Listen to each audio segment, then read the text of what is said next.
Right, we're on quarantine clearings. 30 seconds until we get there. I hope you haven't spilt anything. Liam, you're still there. Well done.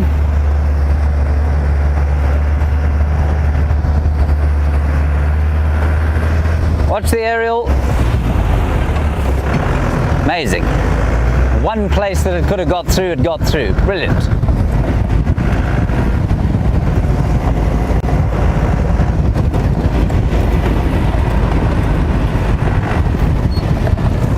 Okay, I can see a buffalo, 2 buffalo. There are the buffalo. Many more buffalo at the pan. I'm looking at the dam at the moment, seeing if I can spot the leopard.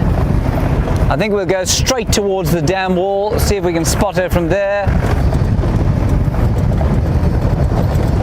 No, where are you, dear lady? I don't see her. Now what she did last time I saw her was she walked straight down through here. So we'll just watch carefully for her tracks, see if she hasn't come across through the spillway here. Don't see any tracks.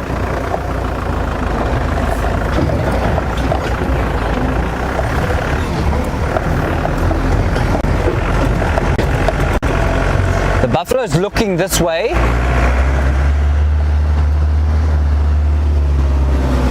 VMP, anything on your side? Yeah. Now, of course, the leopard, despite having wonderfully sort of fairly obvious spots when you're actually looking at them, they can be almost impossible to spot if you're not looking directly at them.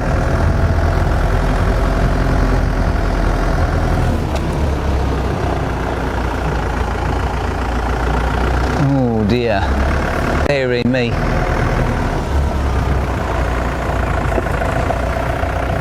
I'm going to quickly ask Kirsten to try and give me an idea of whether she walked over the dam wall or towards the edge here. Watching the road carefully.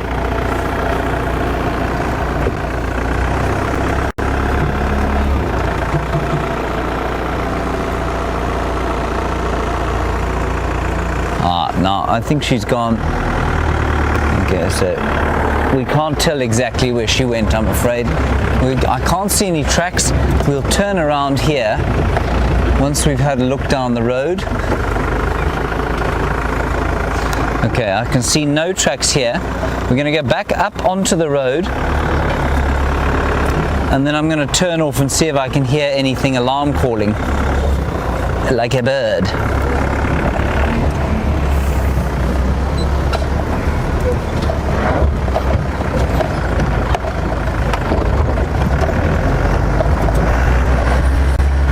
Sorry about that hairy ride, everybody, but I really think it would be very pleasant if we could see her. Of course, we can go back and search for the cheetah shortly if we don't find the leopard. So I think she's actually disappeared down through here. Scott is also on his way to come and help out. Just turn my radio up.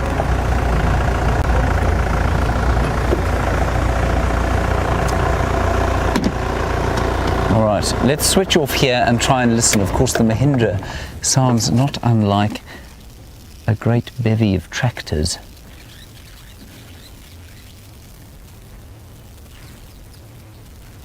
There, monkey's alarm calling. Kirsten, are you sure she came this way? Monkeys are alarm calling from the front of the camp.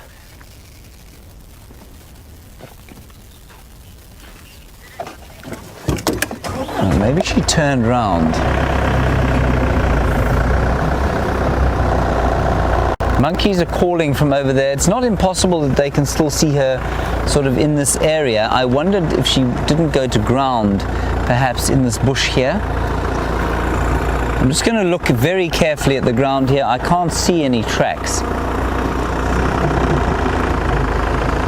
The last time I saw her here, she walked over here, but the time before that, She lay down very close. You see, those buffalo are still looking around there. Yeah, they're still looking there. I think she's gone the other side of the dam there. Let's get across, look exactly where those buffalo are looking. I think that's going to give us a much better idea. Hold on, VMP.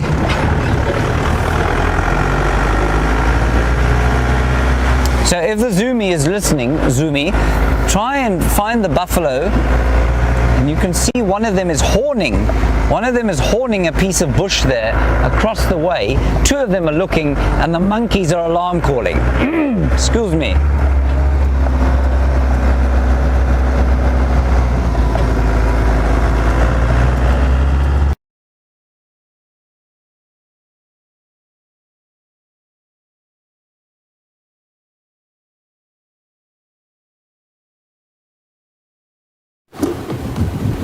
So we're actually not too far away from James and have joined in on the search for Karula.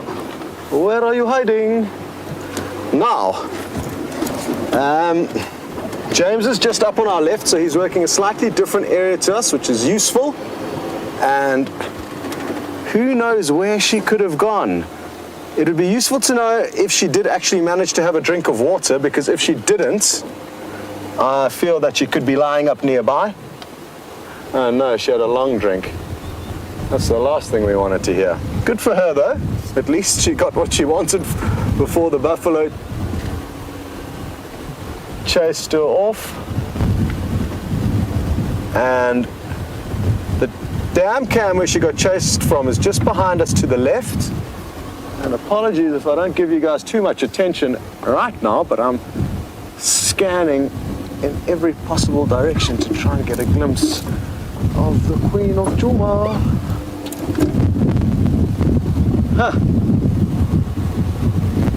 It can be frustrating business having this damn cam. You get these wonderful updates only to have your dreams and hopes shattered shortly after the animal has disappeared. We have spent many a drive trying to track these animals down after being informed about their position unsuccessfully. Which is obviously not what we want. The lioness that we were with earlier, only about 500 meters down to our right, on the right-hand side of that riverbed. I wonder if this big old Cape buffalo that's... Well, there's one heading off on our left, and I wonder if he's not kind of marching after her. That would be that'll be interesting.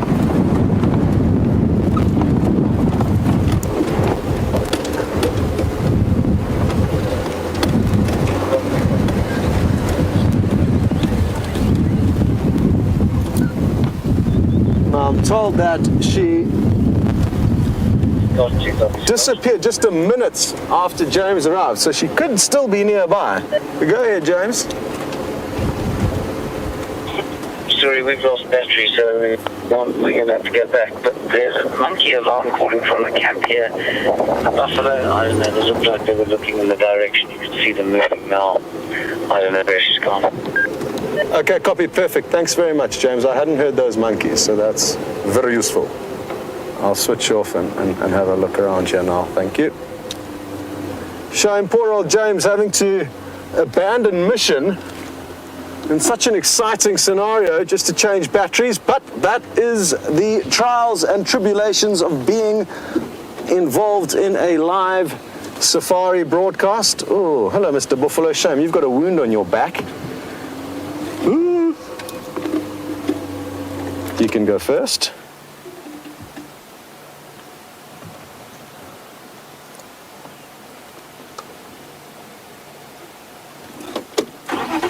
Okay. Now again, thank you for the update regarding where you last saw her, which was down where the old waterhole camera used to be, in those bushes around there. So we'll go back and have a look there. I just feel it's better to almost start the search a little bit further afield and then come back. Go ahead. Sounds like James has got her. Fallen down a log in front of my vehicle. She's just behind that in the quarry thicket. I'm going to have to go back to camp. Hey, well done, James. Thank you.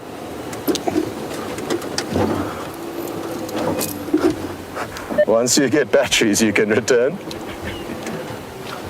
Seeing as though he found it, it's only fair that we've offered for him to return if he would desire, if he feels that Karula's going to be his flavor for the afternoon. Failing that, he may decide to go and search for the cheetah instead, which he wasn't lucky enough to see this morning. Afternoon, Abel. Karula's lying up, Jumadam.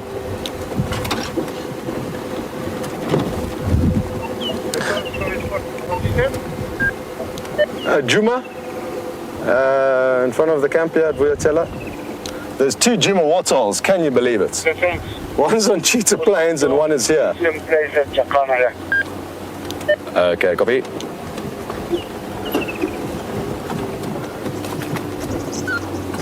So you're taking a little bit of a shortcut, and this way we're going to be able to get the best views of her. James, apologies if I didn't let you guys know exactly where she was. She is lying up in that thicket where you guys saw her going. So just as well, you guys kept an eye on her for us. Thank you very much. And she obviously didn't have enough to drink.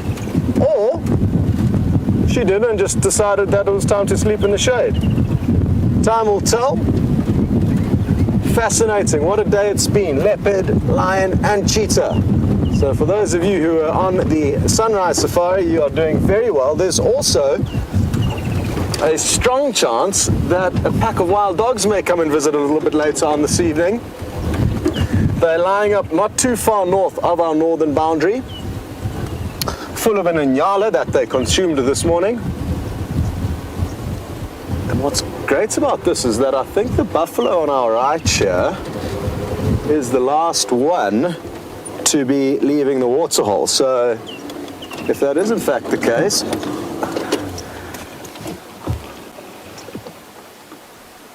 well, I'm just told that there's still one wallowing in the pan, thanks Kirst, that we cannot see from this low angle. But isn't this a wonderful low angle? They are colossal beasts. Look at the size of that neck.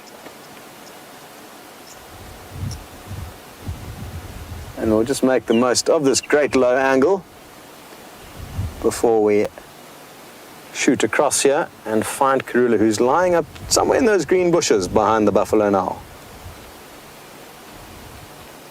Oxpeck is covered, or covering the hide of that buffalo, doing a great job in helping to glean off the parasites.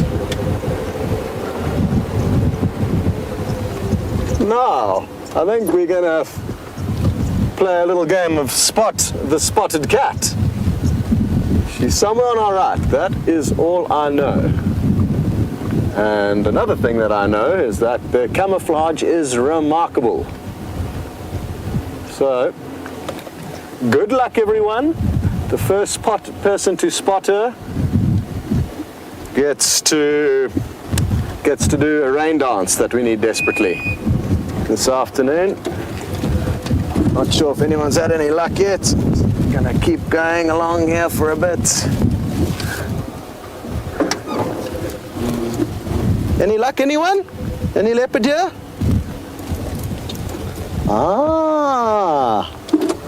I think Brian may be the winner of the rain dance. Only kidding, Brian. I wouldn't do that to you. Great stuff.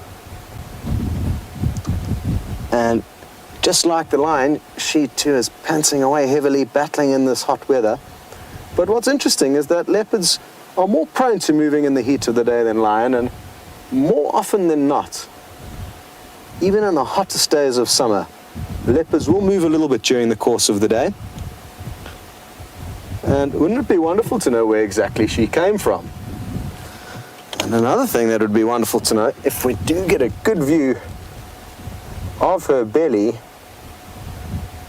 which we don't have at the moment, is whether or not she's got any suckle marks. And we're not too sure what the status is regarding the one cub that was seen, there was one confirmed sighting a while back, probably 2 weeks ago. And then we extracted completely from that area where she knew she was denning, and gave her space and time, and didn't want to be involved in any way in helping other animals work out where that den was. And in that period, it appears she may have lost it, or she may have moved elsewhere. There may have been more cubs as well, we don't know. So exciting times, and when they're lying down, it is the best time to try and get a view of those nursing rings. But I'm not sure if you guys can see. I certainly, from this angle, can't see anything. But hopefully as the afternoon unfolds, we'll be able to work that out.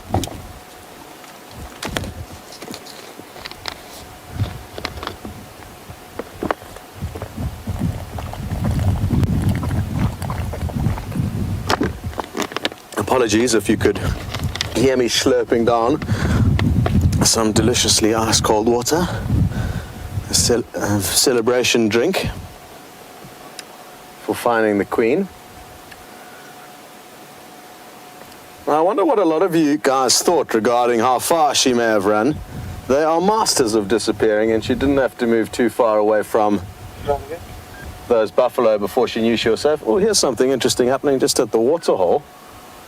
And even though some of you may be watching it on the dam cam, look at that. Ah, the dam cam is on us. Hello. So you wouldn't have seen that. Just as well we spotted the hippopotamus leaving the water. They've got ginormous jaws. Look at that muscle protruding from the side of its jaw. They're fascinating. It's looking a little bit bonier than normal. It's a supermodel hippo. More bony than fleshy at the moment. And very tough times for these animals. And that's exactly why we're seeing it out the water right now. And that's exactly why the first thing it's doing is feeding. It's going to be spending a lot of time trying to acquire the average is about 40 kilograms that they're looking for daily of grass, which is a massive, massive, massive salad. And as you can see by the sparse vegetation at the moment, especially grass, he's going to have to spend a lot of extra time searching. That's the wonderful Vuyatela camp in the background. And imagine lounging on one of those deck chairs looking out onto this view. Great stuff.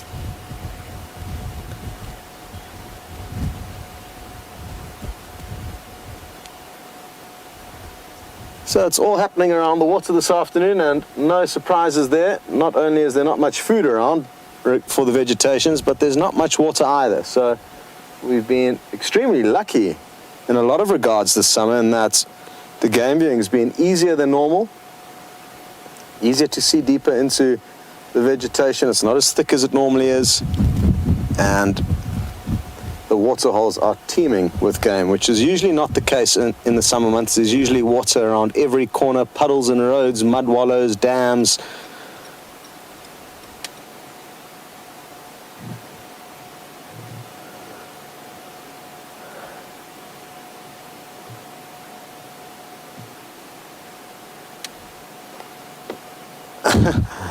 Well, Linda, you seem to think that she's called the Queen of Djuma because she's the Queen of disappearing.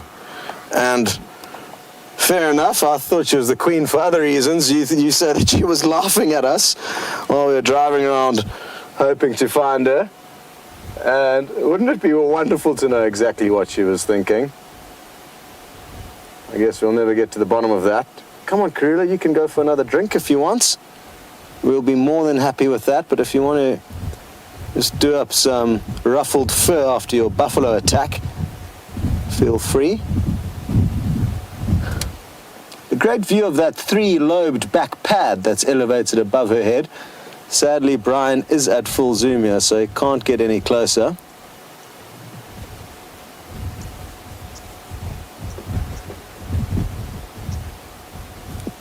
And as she manicures her body and to make sure she's in good shape, Joseph is interested to know how old is this lady.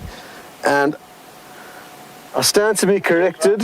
In this boiling heat, my brain is battling to be certain of her age, but I'm confident that it is 9 years old. She must be turning 10 at some stage. I'm not sure how soon that is. But it could be March. Thank you, Kirsty, for swooping down to the rescue there. So she's a medium-aged female, Joseph. You could kind of in a way say she's in her prime. I guess different people have different ideas of when a leopard is in her prime. Let me just move forward a tiny bit there, if we can. We're in luck.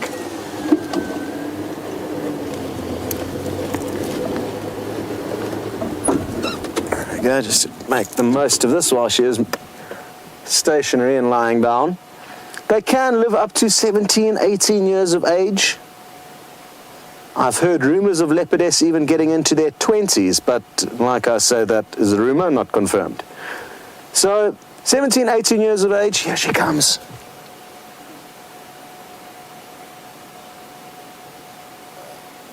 And I'm searching desperately to see if I can see suckle marks. Oof, I can see her nipples, but I cannot be certain if there's a nursing ring there. I can see one nipple poking out, but inconclusive. And Joanne, you just said we need to try and find out whether there are nursing marks or not.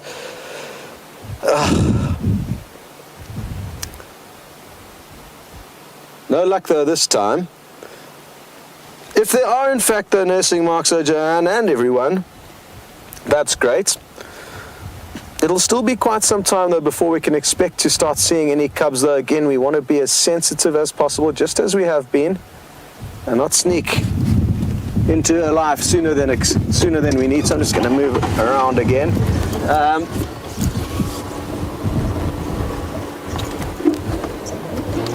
Oh my. Sorry, Ellen. Ellen is one of our leopard experts, and I was way off with her age. It must be her daughter that's 9, and she is in fact 12 years old. So, still in her prime a little bit, you could say, but getting a little bit on the older edge. She's 12 in March, and thank you very much, Ellen, for that update. We are going to get some incredible views of her now. Look at that. Now you'll probably find that she can smell the lion. And she's been around the block, so she knows how to avoid them, and she will be avoiding them at all costs. The wind, thankfully, is in her favor. It's blowing gently from the lion up towards her, and you'll find that she may be on extra high alert this afternoon with that sense of lion in the air. Interesting thing is that I have seen leopard who know full well that lion are there. They can actually see them, taking chances, backing themselves, understanding that they are incredibly well camouflaged.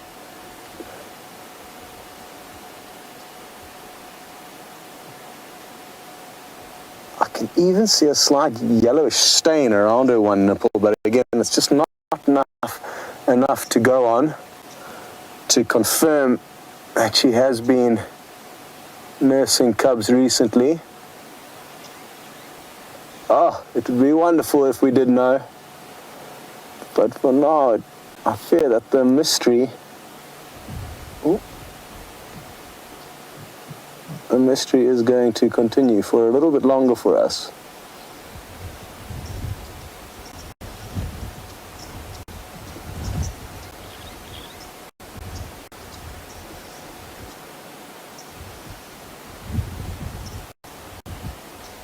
Now, other ways that we could try and establish whether or not she is in fact still lucky enough to have some cubs is if she keeps heading back into the same area, to and fro, if we find tracks going to and from the same area. We haven't been lucky enough to do that yet.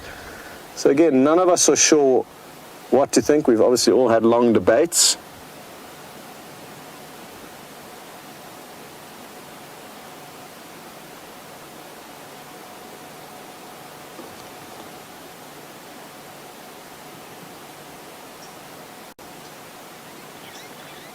A shame. Well, I've just got a report saying that it's evidently not just the battery on James and Andrew's camera that's causing trouble. So he might be stuck with us for a little bit longer than normal.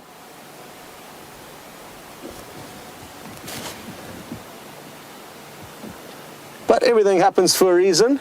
This morning, David and myself were late getting out this morning, and that was due to some tech issues. We had to get Alex, our Russian genius, out of bed a little bit earlier than normal. And even in his sleepy state, he managed to crack the code fairly quickly.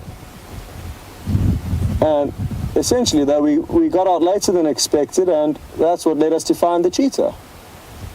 So, who knows, maybe the same thing will happen again this afternoon. And I've just got another message through saying that it sounds like they have solved the problem. So, just like that, we're back on track.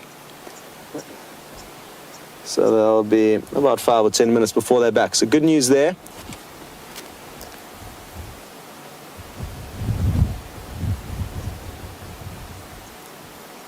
Haha! Well, Safari Dean, you 2 steps ahead of us here. And you are wondering if Karula can smell the cheetah. I wonder. That would be incredible to know. It all depends on, I guess, where the cheetah did come from and where it did go once we lost visual of it. But I've got a feeling that she doesn't know where the cheetah is, and even if she did, she wouldn't be too perturbed by that fact. Even a leopardess, you may find, would stick up to a big male cheetah, although I've seen very limited interactions with them, so I can't confirm that. She's steering directly in the direction of where those lions are, and I wonder if she can't even smell them from here. I'm fairly certain she can. It's just a matter of whether the wind is doing the right thing, which I think it is. And who knows, this may affect her decision as to where she heads now. Is she going to do a little scent mark here? It looks like she is, yeah.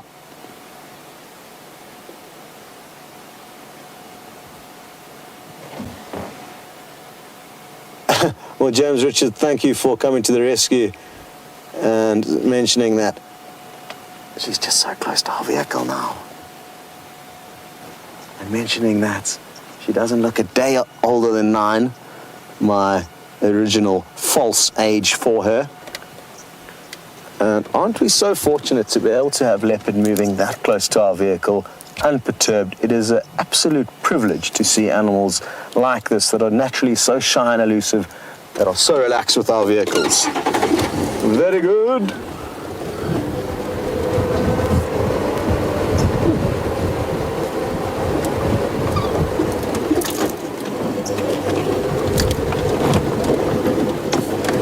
Oof.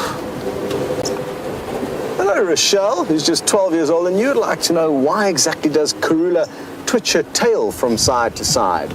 And it's hard to be certain, Rochelle, exactly why she's doing it. She's probably doing it to kind of show some kind of emotional sign. It may be excitement, it may be that she's angry. Sometimes they'll hold their tail up high, which she may start doing now when they're walking through an open area, and that's almost like a surrender, saying to everyone, don't worry, guys, I'm not trying to hunt anything. There's a monkey that's just started alarm calling, and it's probably spotted her from a 1/4 mile away. I can't even see it, but I can just hear that it's so faint that it must be miles away. So now this might be a little bit of decision-making, Rochelle. Should I go left? Should I go right? Kind of like thinking while she's twitching her tail. And we may find as the monkeys start alarm calling more, other animals may start joining in, and she may start holding that tail up higher and higher, almost as a surrender.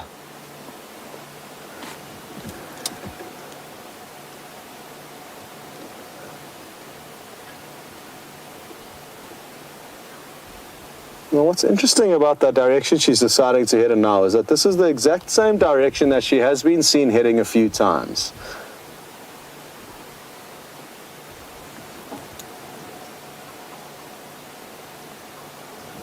And again, that just is something that we need to think about. If she heads back into the same area time and time again, that means there must be a good reason why she's going there.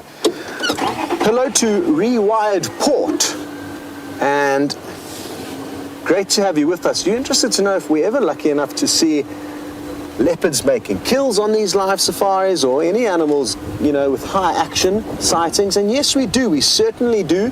Not as often as a lot of us would like to happen, but that's the way it goes. And guides may go for a couple of years without seeing a kill with their guests, and then all of a sudden, 1 week of absolute high intensity, there goes a bushbuck. Well done, Brian. Barking as it leaps off, and we may hear Karula vocalize now in disgust. And it's something that we don't see very often, but because of the heat, and because of these conditions, she may well let off a rasping call. Come on, please. Rewired port, that's a good example of how anything can happen at any moment, and she could well have been on the back of that bushbuck. But a lot of the times the predators don't succeed. And actually it's about 80% of the time that their hunts are unsuccessful, as an average rule. So even though we see quite a lot of close stalks and attempted kills, a lot of what actually is successful happens after dark or when we're not around. Now that bushbuck alarming would definitely have got those lions' heads up. So, that's something important to remember. It looks like she's just going to go sniff around in that bush where the bushbuck left from. And I'm just going to... You guys keep an eye on her. I'm trying to work out where these monkeys are to give you an idea of how far they can see. Because it is going to absolutely shock you.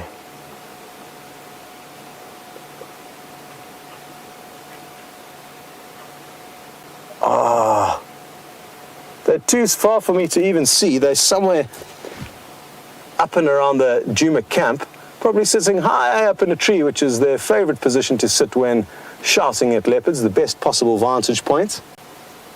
But sadly, I can't see them. But just before we do leave here and loop ahead of her, I'll get Brian just to give you an idea of where they're calling from.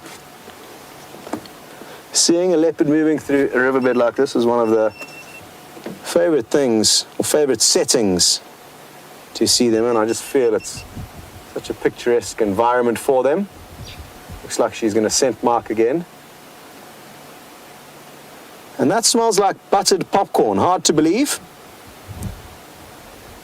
Freshly buttered popcorn. So if you're ever driving through Africa and you smell freshly buttered popcorn and don't find a popcorn stand, you'll know what's caused that. Your leopard. Now the trees where the monkeys are alarming from are way across this open clearing. Somewhere around those dead trees, somewhere in and around there, there's some monkeys. I'm not sure if you've even been able to hear them. There's been a faint coming from those trees. So very large distances. I remember the first time I ever got schooled into the distance a monkey can see. I was on a bushwalk with my guests. We had parked our vehicle under a marula tree in a big open clearing, and we're about 1 kilometer away from the vehicle, making our way back towards it, the end of the walk, when we heard these monkeys alarm calling. They were quite close to us. So I'm naturally looking all around our general area, trying to work out what they're shouting at, and eventually gave up because couldn't find anything. Looks like she's just quenching her thirst in a little puddle here. This is quite interesting. I wouldn't have thought there was any water remaining in there.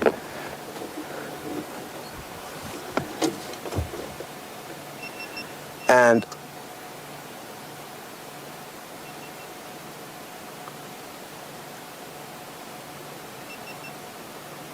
we continued our walk back towards the vehicle, and there we found the leopard lying in the same marula tree that our car was seeking a shady refuge under. So we had to call another vehicle to come and collect us at the end of our walk. What are you doing sniffing about in here, Karula?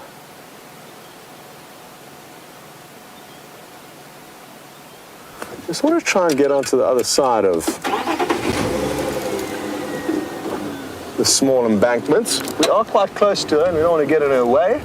Not that I feel that's the case, but I also just want to see what she's doing sniffing around in there.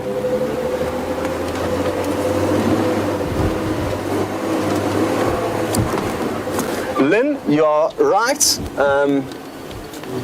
She certainly does look like she could use a meal. looking a little bit hungry, but maybe that's because she's been preoccupied looking after some babies. Let's at least hope that's the case. I'm not too sure what she was doing sniffing around there. She is slowly making her way back up towards us here. She can possibly smell something that's worth eating. And it's not only sight that leopards will use in order to find their prey. Hearing and smell are also very, very important factors for that. And apologies, rewired port. I kind of got lost in all the action that was unfolding there. But yes, we do see kills, and interestingly enough, the only kill of a leopard that we've ever captured was made by this lady right here. Not too far away from where we are now at the moment, actually. She caught and killed a tiny baby impala in front of us. The same baby impala who the night before was orphaned by the same leopard who caught her mother. So it's tough out here. The day before that, this leopard lost her cub to a hyena. So it was 24 hours of killing and carnage for everyone involved.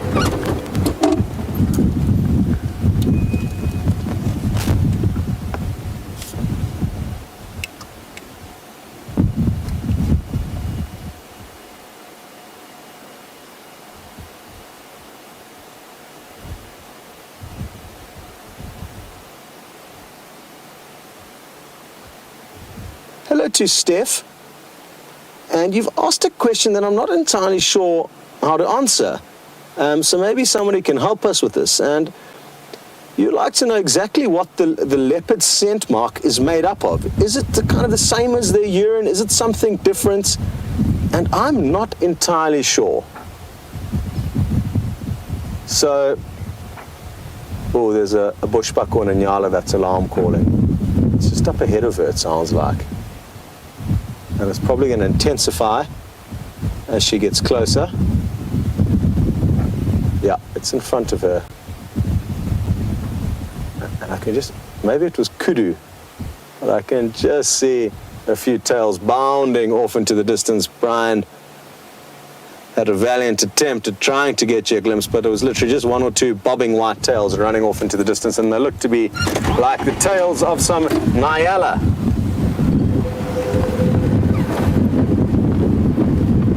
So the last time we tracked Karula, she came directly along a little pathway that just runs up. There we go. Here, she headed straight up here, and we didn't follow on foot. But it's just interesting to know that she has been spending time in this area. Where exactly she went from the last point in the road behind us, I'm not too sure.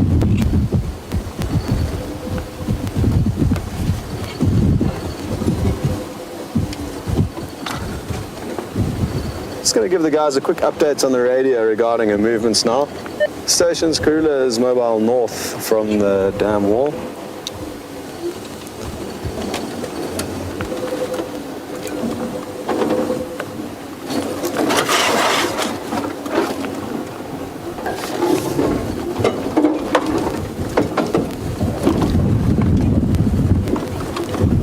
Now, as she moves through thicker vegetation like this, what we're going to try our best to do is firstly follow the path of least resistance, which can make viewing a little bit sometimes tricky, but we want to try and be as sensitive as possible to both the vegetation as well as the animal. And we don't want to chase away any potential prey of hers. We don't want to drive over the wrong vegetation, so bear with me as we try and wiggle our way through this bush. It does get quite thick in the direction she's going, so we've got our work cut out for us.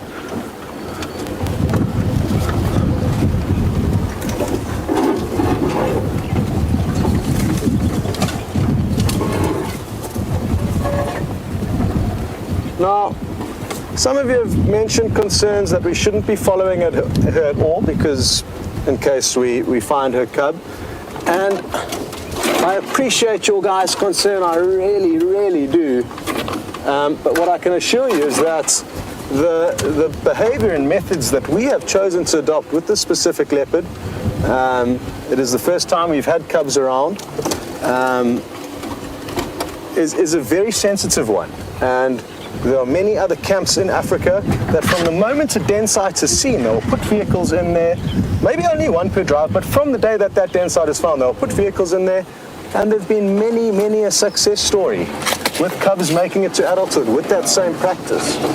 And I believe very strongly, and it's fact actually, that leopards do lose a lot of their cubs, whether we're around or not. Otherwise there'd be leopards around every corner. I mean, the mere fact that their population is low as it is in this area is testament to the fact that it's difficult to raise cubs. Her last two, she could well have had 2 litters last year that not one of us had an idea of. We didn't have an idea where the den site was. We didn't even have an idea that she had cubs. But in terms of leopard and their abilities, she could well have had 2 sets of litters last year that have both been killed. This current one now could already be gone. I mean, looking at her stomach now, it doesn't look like she's got suckle marks. She may have already lost those cubs, and I can assure you it's not because we were viewing her. It's because there's a high mortality rate of these animals in the wild. Male leopards. Is she stalking a buffalo, or am I going crazy? That's a buffalo over there, that big dark patch. She's just kind of like stuck into stealth mode. Who knows? Maybe there's something small in here that she's interested in. But trust me, guys, if I had any concern that we would put any of the animals at any danger here, we wouldn't. We're going to avoid that at all costs. And once we establish that she may still have a cub, the first thing we will do is move out and at least just know what's going on. So I think it would be unwise and foolish just to assume that she's got a cub now and therefore leave her alone. If she was angry, she would let us know. Animals do have the ability to express their emotions just like we do. And trust me, they will do it when they feel the necessity to.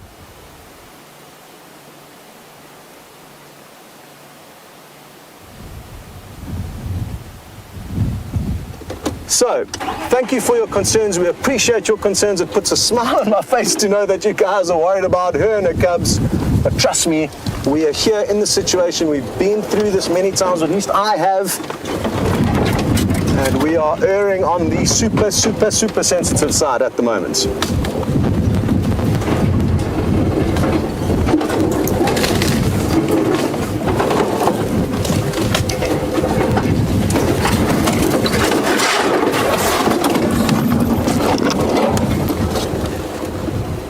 Hello, Annie, in British Columbia. You'd like to know the average kind of time that a leopardess can spend away from her cubs. And that's a tricky question to answer, and I guess zoos may be the ones who can provide the best. Well, even then, I mean, it's not realistic, so no, it wouldn't be a zoo. I mean, some people who have followed leopard cubs very closely, and they are out there, like I say, there's different ways to go about viewing these animals, and different people are entitled to their different opinions. And because some people may have followed den sites very closely, they may have better insights into that. But what I can assure you is that 12 hours to 24 hours is very easy, a very likely time frame that she will leave them for in order to find meals. The fundamental thing is that she needs to look after herself. We're going to continue following Karula as she waltzes through this herd of buffalo. And as soon as we get another good view, we will call you back to us. So, I'm sorry about that, everybody, that we disappeared. I think actually it was a very good thing, because I'm not sure that this this very large and unmaneuverable vehicle would have been able to do what Scott has done with Rusty. Now, that, of course, is not a leopard, it is not a cheetah, it is not even a turkey. It is a ground hornbill, an extremely endangered bird of southern Africa. And this fellow has been on his own now, probably for about a week. We've been watching him on and off. And I heard him calling lonelily the other morning on his own. Normally it's a duet between a male and a female, where the male goes, oh, oh, and the female goes, ooh, ooh, ooh, and the male goes, ooh, ooh, and the female goes, ooh, ooh, ooh, ooh. But this time it was just the mournful, ooh, ooh, ooh, ooh, as he tries to find himself a mate and a flock. So normally they're in a flock, and perhaps he's just about an adult and trying to find a flock of his own. Let me roll slowly forward. I'm going to actually, I'm going to stop. Let me stop here actually. No, he's going to put himself between, at least behind the tree, so that he cannot be seen by us. That's very clever. They do that, of course, on purpose. Because we have this super zoom, I'm not going to try and drive off road for him. There we go. We'll try and find something nice to eat there. They're completely carnivorous. And they're obviously, his bowels are working very well there. That's excellent to see that he's eating food, sufficient fiber to make his bowels function. You still see him, Viam? Yeah, he is now reaching the end of the reach of my spine. Okay. Right, we're going to carry on looking for the cheetah. Let's head back to the other spotted cat with Scott. Now this may not be the view you were hoping to come back to, but what's interesting is that you've got a great view of her tail that Brian's making the most out of, and there's also a chance that we're going to get you a two-shot of two of Africa's big five, the leopard and the Cape buffalo. Well, there we go, Brian's banking a good one now. But she's heading in their direction, and kind of, they don't have a clue that she's here. They haven't huffed or puffed or looked in her direction once. So she's just slinking straight in and amongst them. There's quite a few further to the left of where you can see the one now. And here she goes. This is what I was hoping for. Not the best view of the buffalo, but we're going to keep the leopard as our priority now, I think.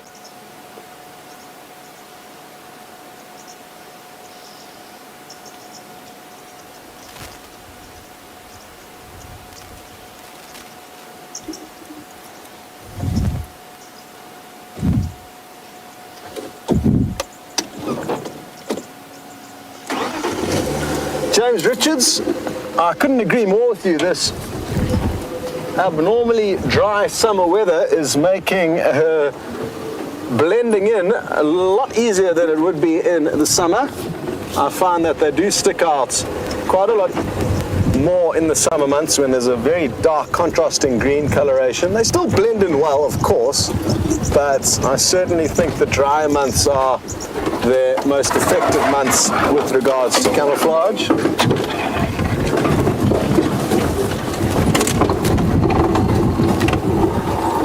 Feels like we may have picked up a little stowaway. That didn't sound good. Just going to jump out, which may seem ludicrous, and just see what we're dealing with. But don't worry, we've got this. Ooh. That is interesting, what we've got going on down here. We've picked up a, looks like it could be a leadwood log, and it's got a network of roots that have stuck out and kind of got caught in the undercarriage of the car.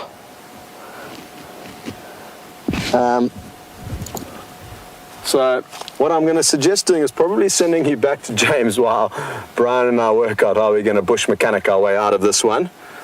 So goodbye from me for now, and we will see you guys in a few moments.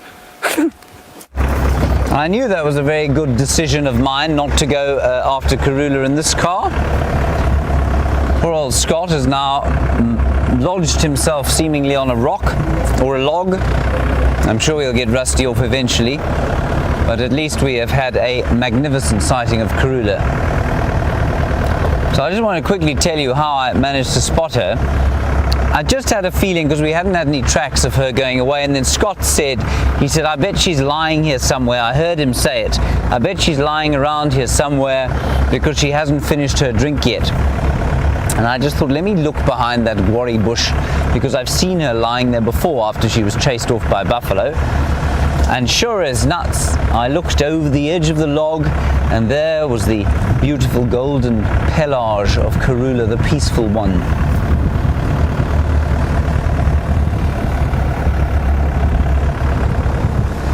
So we are now heading back towards where the cheetah was last seen. I just was checking around where that ground hornbill was, simply because that is where there's a big clearing there. And cheetah, of course, like to be around clearings. They like to sit on the fringes of clearings, sometimes on a termite mound. But apparently that cheetah that from this morning had eaten a great deal already, and so is probably not looking to try and eat anything just yet. So maybe headed down towards Treehouse Dam for a little bit of a drink. There is still that puddle of water there that keeps replenishing itself from the underground flow. So perhaps that's where he's gone, but who knows? What we did pick up, Liam got out the car and picked up a feather from the ground hornbill, and we'll just quickly show it to you now. It is quite astonishing. It fell out just before you came live with us. Look at the size of that feather. Isn't that unbelievable? Liam, must have been out of a wing. That's a wing primary, I think. Isn't that astonishing? Brilliant. You can see how it's worn down here at the base. And so when a bird molts, it'll get rid of these flight feathers so that they can be replaced and the bird can remain in flight. Marvelous. Hello, Anne T. Lope. Nice to hear from you again. You want to know how many ground hornbills are left in the wild. Anne T. Lope, as far as I'm aware, I think only about 2,000, but I could be wrong. I'm not actually sure, but that seems to be the last figure that I remember hearing. Birds are obviously a bit more difficult to keep tabs on than are the mammals, but the ground hornbill research group is certainly a very vast and relatively well-funded wildlife NGO, and so I think they've probably got a pretty good handle on how many there are. Now this is exactly the kind of place we want to be, just scouring the landscape carefully to see what we can find. VM will be doing the same. The last time I was in this area, we had Tingana lying under a tree here.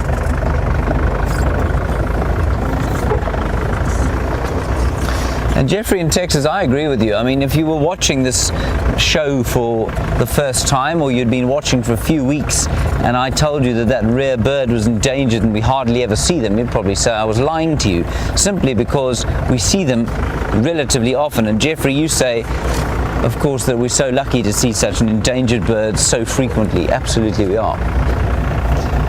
Now, the other thing you've got to look out for while we're driving along here is on the termite mounds, of course, a cheetah will lie.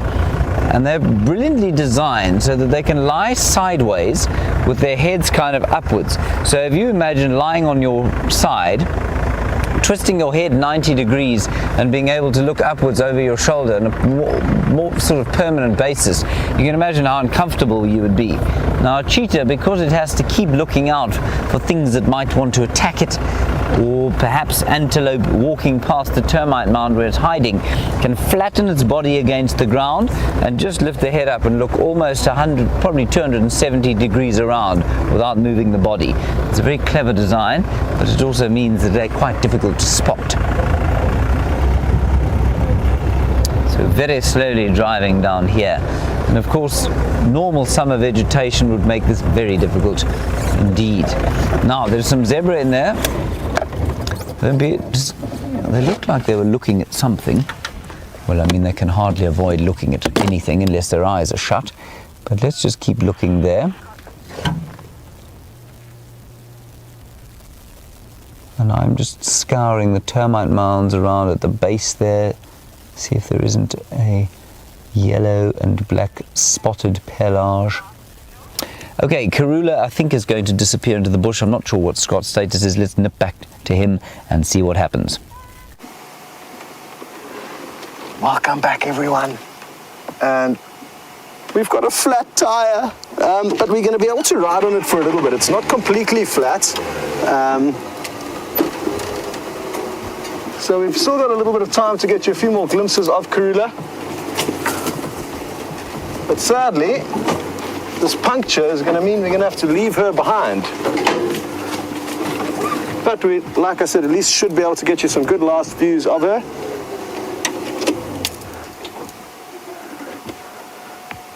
And of course, we're going to try and change our tire as quickly as possible and catch up to her again.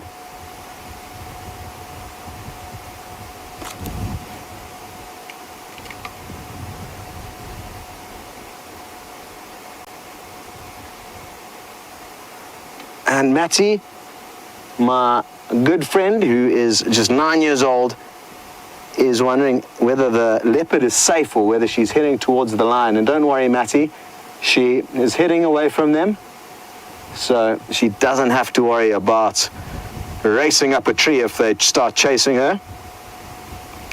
So that's the good news.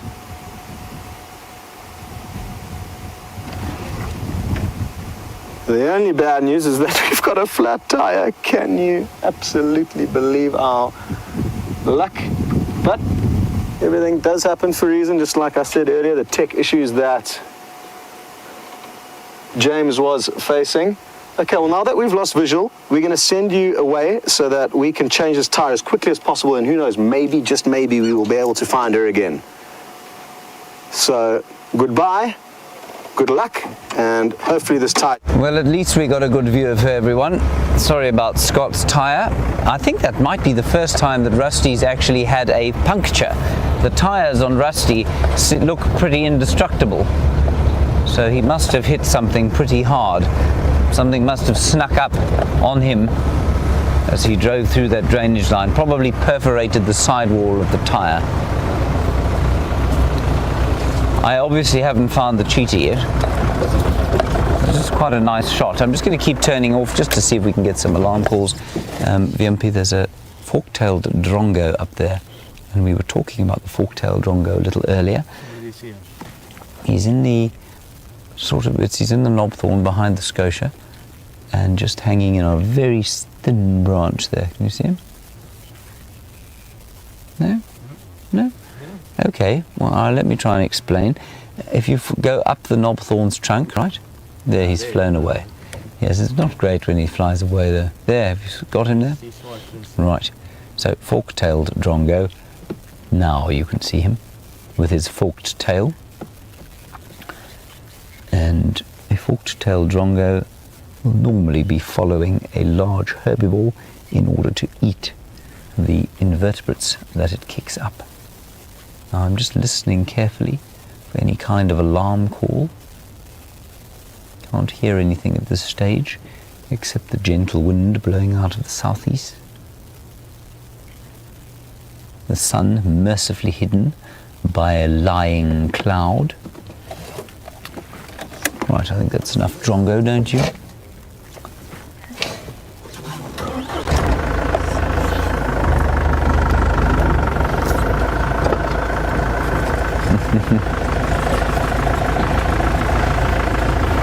Oh, Darlene, now you're in New Hampshire. I'm obviously not making myself clear enough. You're saying if I'm listening for the cheetah, what sound do they make that I'm listening for? Darlene, I'm not listening for the cheetah. The cheetah will be completely silent. I'm listening for things that might be alarm calling at the cheetah. Squirrels, dwarf mongoose, some of the birds. They might well alarm call at a cheetah if they saw one. A cheetah itself is silent unless it is trying to call its youngsters, and then they make like a chirruping sound like a bird. It's an amazing sound. It's so totally uncat-like. But they do, they purr if they're very satisfied. Unlike the other big cats, they will make a sort of purring sound, which is very, well, it's charming really. And that's about it really. I don't think they make too many other angry sounds. They can growl, but not in that blood-curdling way that the lions and leopards and tigers can. They've got a very different kind of vocal setup. So literally they sound like a chirping bird when they're calling the youngsters.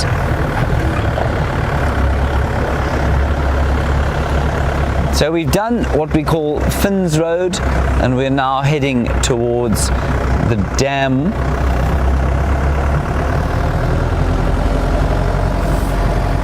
Now, we were chatting extensively yesterday while we were watching the lions eating that buffalo.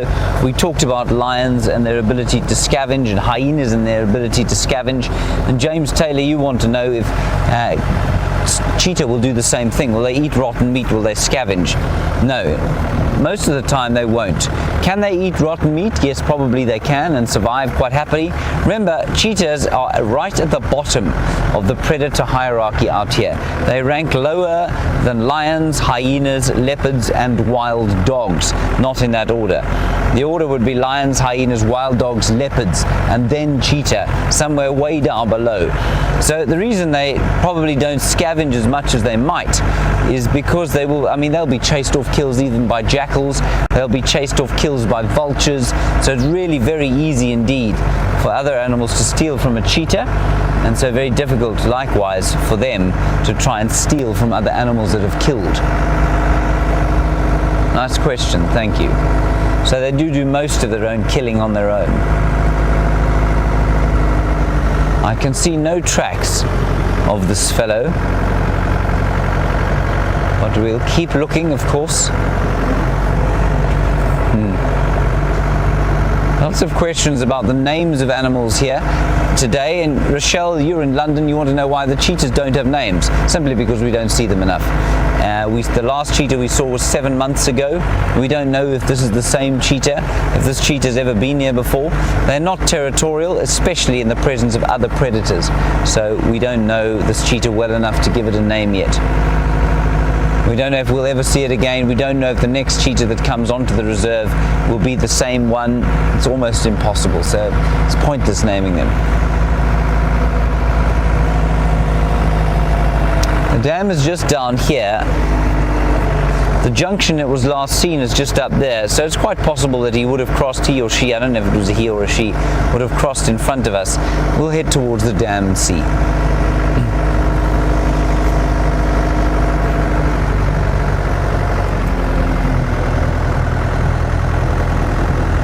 Now, of course, we don't have a tracking team out at the moment, simply because we're only on, this is the tracking vehicle we're on.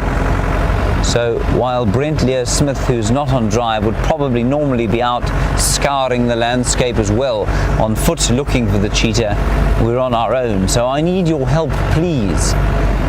Keep looking on top of the termite mounds. See what else we can see.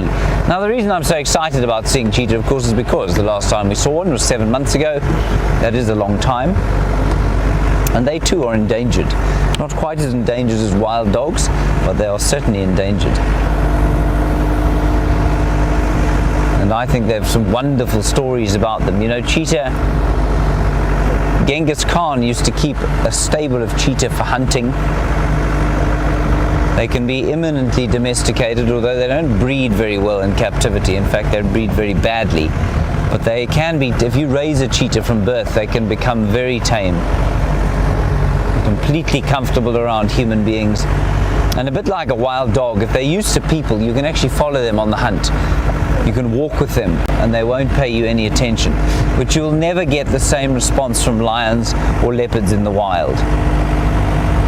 So I just think they're very special animals, and I wish we saw more of them. But in the presence of so many hyenas, lots of lion activity around here, that's why we don't see them that often.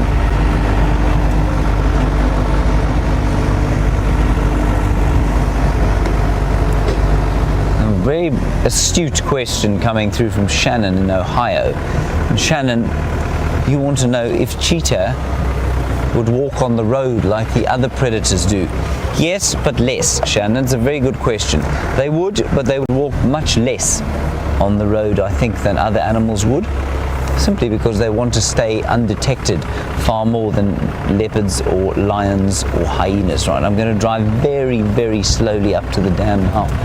Just quick checking under every bush, checking the top of every termite mound.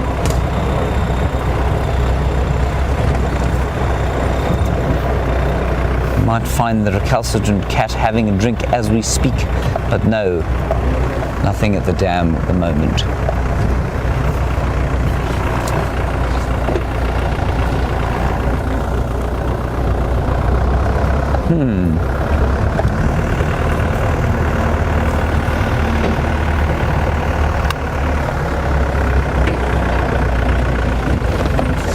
Now, Eggy, another astute question. You're wondering about Karula's cubs, if she still has them, and would a cheetah pose a threat? Eggy, a cheetah would not, simply because the cheetah would not be walking in the drainage line where Karula would be hiding her cubs. I'm just stop and have a listen here. And so while if a cheetah came across a leopard cub on its own in the open, I would think it would almost certainly kill that leopard cub. The chances of it finding leopards in their den are so remote that I really don't think there would be any danger at all to Karula's cubs if they are still extant. Completely silent again. It is amazing. Just listen for 10 seconds.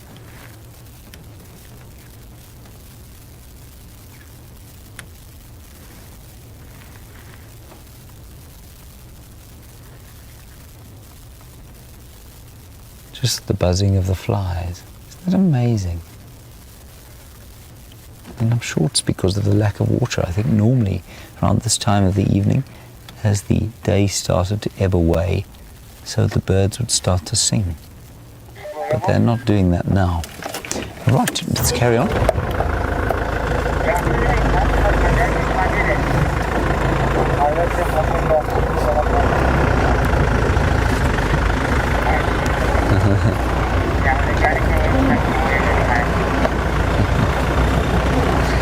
Hello, James Richard. You say we need Jamie to get back from leave so that she can say the word cheetah and we would see it. Now, for those of you who don't know what James Richard is talking about, Jamie basically was just calling in animals on tap. She'd decide what she wanted to see, say the name of the cat and or the dog, and it would appear at will. And so yes, James Richard, maybe it's time to give her a Skype call. I'm sure Brent Leo Smith is doing that on a daily basis. So we'll get here. Let's first see, before we call her back from leave, let's just see if it will work at a distance. Perhaps we can get her to call from a distance. I'm going to drive now back up towards the clearings at the edge of the road that we were driving on, the edge of Zoe's road, and see if we don't have any luck there. It was quite a hot day, so the cheetah wouldn't have moved a great deal, but it would have done a little bit of moving around.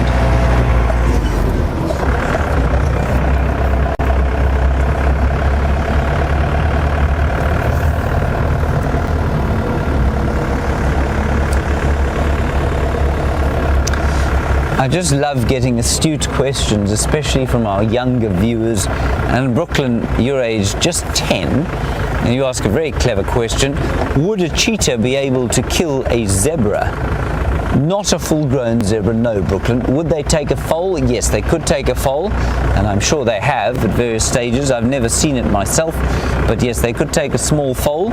So about the largest adult prey that they could take would be about an impala size. Even on their own. So sometimes they form coalitions.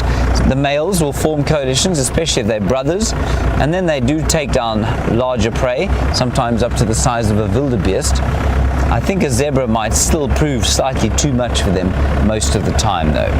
Lovely question. Thank you, Brooklyn. Aged just 10. Very good question.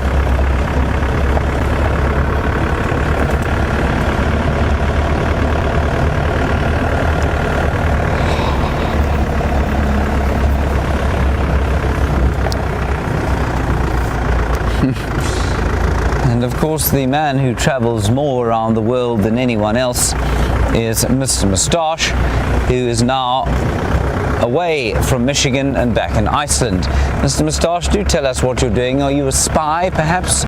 An assassin who's hiding out there? I'd be fascinated to know why it is that you and Mrs. Moustache, who I am reliably informed is mercifully not blessed with facial hair, I'd love you to tell us what it is that you do, that you have to be in these freezing cold places while you're watching your hot safaris.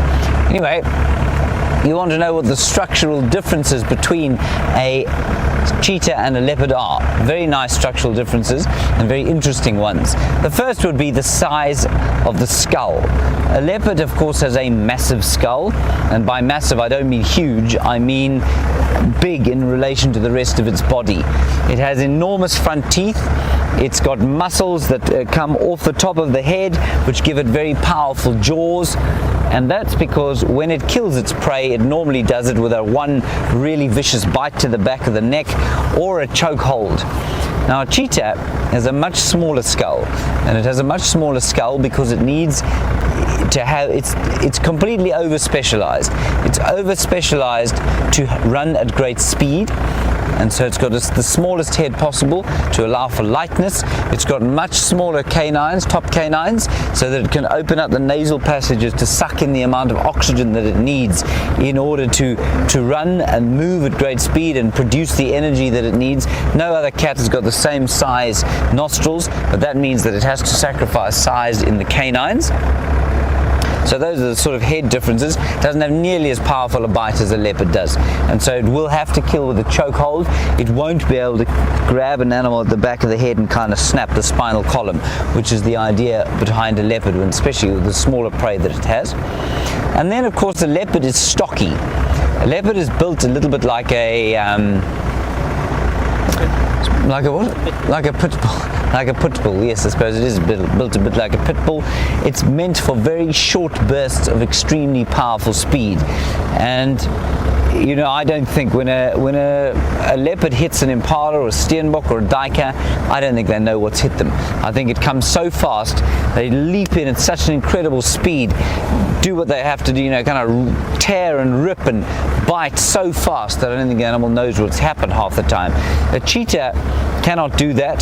They are much more slight, and they're slight not because they're not strong, but because it allows for greater flexibility. So a cheetah's spine can bend at the most incredible angles. You watch them run. There's a wonderful video that has been doing the rounds, I think it's a BBC shot video, where they've got a cheetah and they're actually driving next to it. Somehow they're keeping up with this thing, but you can see how its spine bends and unfurls and bends and unfurls as it runs.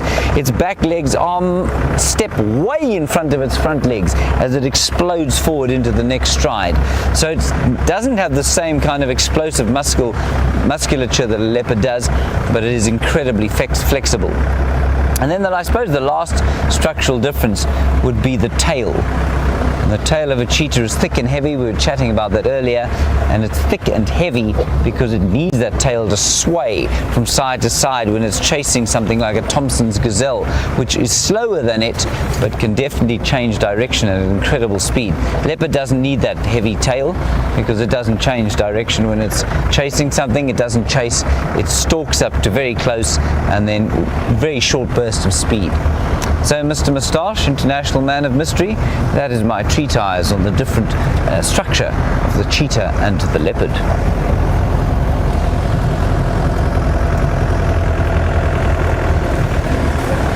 I have seen no further tracks. Well, I haven't seen one track, to be honest.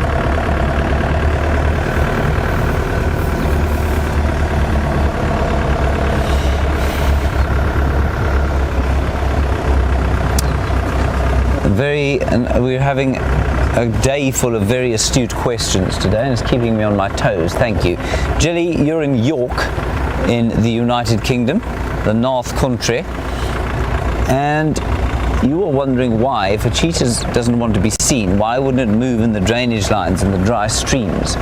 Well, Jilly, that's a very good question, but the answer, I think, lies in the fact that all predators are on the lookout for something to eat all the time, which means that if so a leopard, it's a perfect place for a leopard to be because it can remain concealed, and if something comes along it can just lie down and pounce on it, whereas a cheetah, of course, needs to be able to run.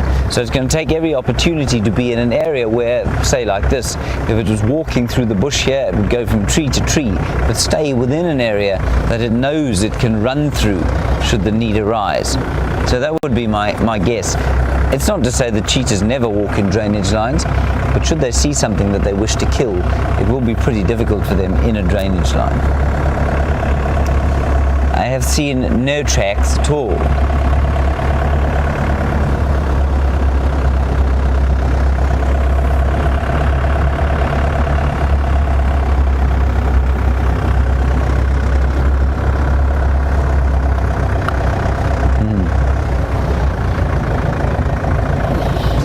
Another wonderful question. Dylan, you're in Iowa, and I was talking about Genghis Khan earlier and his stable of cheetah. And Dylan, you want to know if any tribes of Africa use cheetah to hunt with, as they are used in Saudi Arabia sometimes. No, they don't. Cheetah were never domesticated in Africa, which is quite interesting. No, none of the large game here was domesticated. And I mean, I think cheetah are not easy to domesticate. But no, they haven't been domesticated here, and so none of the tribes that I know of have ever used cheetah to hunt with. Good question. Cheetah, of course, used to be distributed throughout I think what they would call what would have been the Palearctic, which is Eurasia, and also probably the Afro-tropical region, which would be where we are. And I think combined they're called the Paleotropic region. So all the way through Africa, up into Arabia, across to India, and possibly down in some parts of Russia, maybe Mongolia, and even China, I would imagine. Them days is well over, though. To the extent that they think that all cheetah are descended probably from 3 females. All current cheetah descended from just 3 females.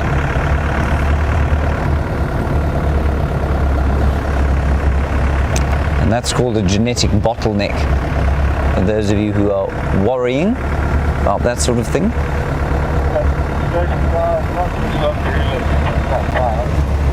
Now, we're heading towards a beautiful viewpoint, and we're just going to stop here briefly. Wimpy, there is a steenbok, which of course would very much enjoy not seeing a cheetah today. Cheetah would devour a steenbok very quickly.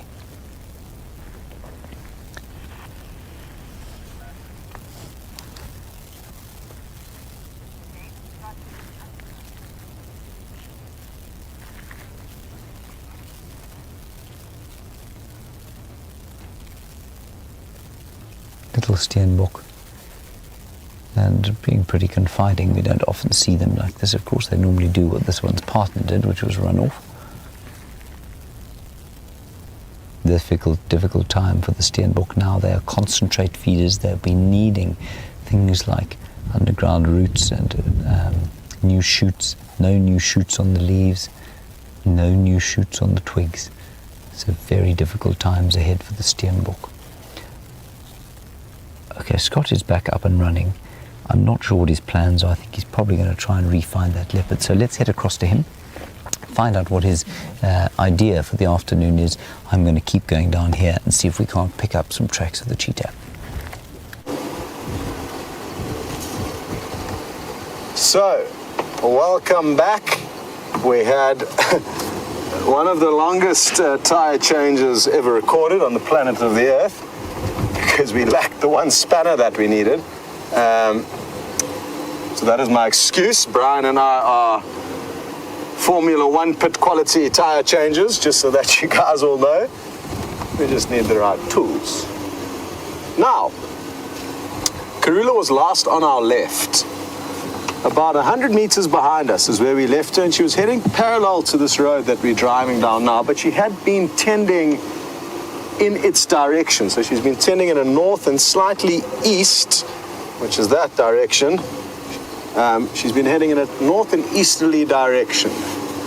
And that's why I'm creeping along this road as slowly as possible. She could have covered a long distance. She could be long gone. If she had have carried on at the speed that she was moving when we were with her, we've got some ground to catch up. But we can't be certain that she has done that. And rather than racing ahead, I'm hoping to drive slowly and maybe, just maybe, find some tracks of her crossing this road. Not going to be easy, but it's a possibility. And look what we found. Or what found us, rather. Nothing like looking for leopard and finding an elephant.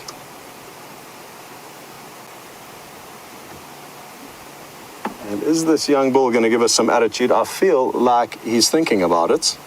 He's got a bit of a swagger in his step. Hello, boy. Are you going to make us shake in our boots? Come on. Come on, give us the fright of our lives. Nope. You pity us. Thank you. Oh, maybe not. Isn't it wonderful the way they lift their noses up to increase? Yes, the sense of your smell. Sorry. Look at this big mother coming to make sure everything's okay. And is it that she's going to give it attitude or us attitude? She's an old lady. Look at how gaunt her jaws are. And is she responding to a cry of her youngster? This could well be one of her offspring that she was just making sure is safe. Elephants don't have good eyesight, so even though she may be aware, she's well aware that we are here, she would have heard us, smelt us, she wouldn't necessarily be certain of what that trumpet was all about. And like I've said, she's an old lady. Look at those temporal dents. Oof. And you may find that she's also leaking from those temporal glands, just below those deep temporal dents, which is an emotional indicator and one that we need to take heed of. But rather than racing off, I'm just going to stay where we are and let them make the decision about where to go. Now, a big reason why she may be extra gaunt at this time of the year, and you'll find a lot of the older elephants really showing signs of the drought, and that is because there's probably not nearly as much soft vegetation around as there normally would be in a regular summer. And because once they get old, they don't have very effective molars. They either become blunt or non-existent. They really battle to chew their food and process enough food. So that could be what's causing her to be so thin and gaunt. Wasn't it wonderful the way she responded absolutely immediately without battering an island? She came flying in to make sure her youngster was okay.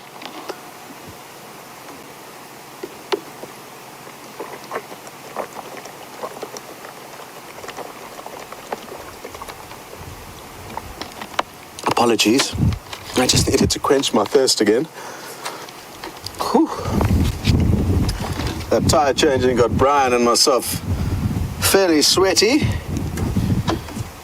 Nice little mid-safari workouts. Wonderful. Just glancing back to make sure Karula hasn't crossed behind us, and no sign of her doing that. So let's continue along. She may have just been skirting parallel to this road to avoid being detected in a wide open clearing that she would have had to walk across to get to the right, or she may have already crossed over. Darker being killed. Karula's caught a diker in there. Okay. That's so frustrating. We can't get a vehicle in here. I mean, we can try. How far up are we now? We're too far up. You can only drive so far up this riverbed. I'm not sure if you guys did hear that, but there was a squealing. Wah, wah. And well done, Brian, because he initially heard it and pointed it out to me. And it is the telltale squeal of a diker, possibly a steenbok, once they've been caught. So at least we know Karula's got a meal. We're just not going to be able to see any of the action. Ah! And it's not going to be the first time a leopard's actually... No. Oh, no, I didn't. What's wrong with my earpiece? Okay. Okay, we need to turn around, and we are in a rush because there's a cheetah close to us. I'm not sure where James is, but it's a race to get there. Hold on, everyone. Just making sure we've got everything. We're in one piece. Well, Karula just made a kill. Good news. Thank heavens the cheetah's just been found, because I was about to pull my hair out knowing what she was going to be doing in there, but not being able to do anything about it. Now, we're not far away. We're probably only 2 minutes away from Inga's house. And Kirsty, if you just don't mind letting Nikki know that maybe we'll be able to pick her up on the way past, or at some point, so she can just wait by the gates. I'm guessing that message could well have come from either Nikki or Brent. Kirsty, if you also don't mind just keeping on speaking to me, I'm not sure where I'm here.